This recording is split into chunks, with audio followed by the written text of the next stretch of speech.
افتكروا قول ربنا سبحانه وتعالى لما قال في كتابه العزيز: ومن آياته أن خلق لكم من أنفسكم أزواجا لتسكنوا إليها وجعل بينكم مودة ورحمة.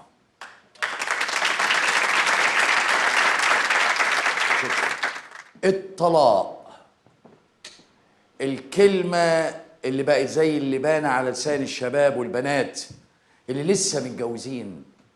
للأسف بقينا كتير عمالين نستسهل إننا ننفصل بدل ما ندور على حلول لمشاكلنا الصغيرة، لدرجة إن الإحصائيات بتقول إن في حالة طلاق في مصر كل 3 دقايق، وإن 23% من حالات الطلاق دي بتكون لشباب تحت سن ال30، و35% من حالات الطلاق بتحصل في أول 5 سنين من الجواز.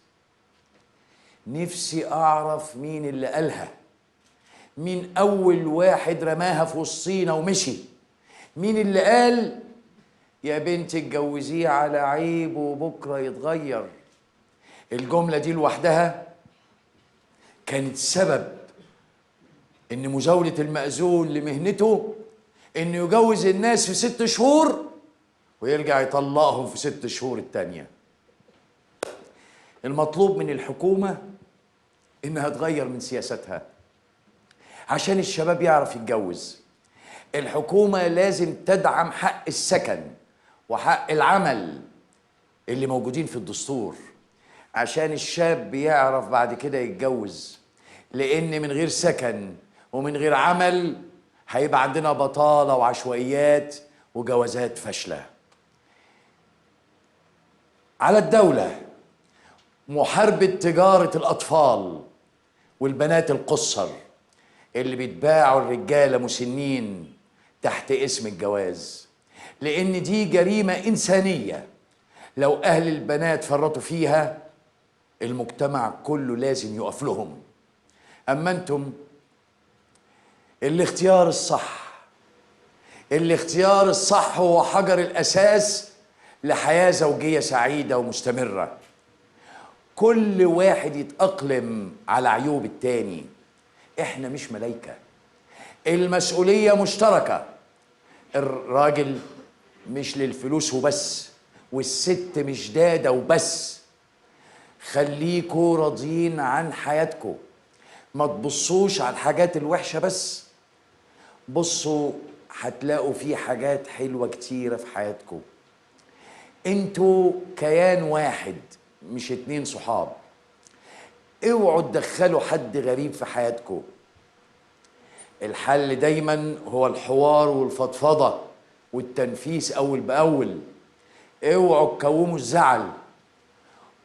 انتوا كمان كونوا قدوة لولادكم في الجواز، ما تدخلهمش في صراعاتكم ومشاكلكم، علشان هيكبروا هم مشوهين نفسيا فيفشلوا في حياتهم زيكم. اختلفوا زي ما انتوا عايزين، بس الإهانة خط أحمر، لأنها بتفتح جرح مهما رجعت العلاقة بعد كده ما بيلمش.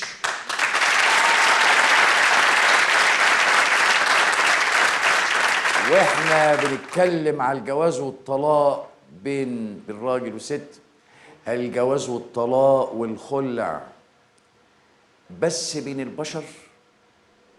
ما نسرح كده ونفكر نلاقيه كمان بين الدول، بين دول العالم. في بلاد بتتجوز ومصالحها تخلص فتطلق، في دول بتتجوز بطريقة غير شرعية لمجرد انها تهدمك، في بلاد بتتجوز وبعدين ترفع قضية خلع.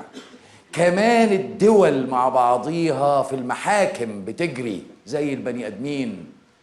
العالم كله في حالة زواج وطلاق، وايضا في علاقات الدول اهم شيء الاختيار اللي يحقق مصالح الدول دي. في النهاية بالطريقة دي ممكن الحياة الزوجية والعالم كله يبقى أجمل وأهدى وساعتها هيبقى مفيش مشكله خالص.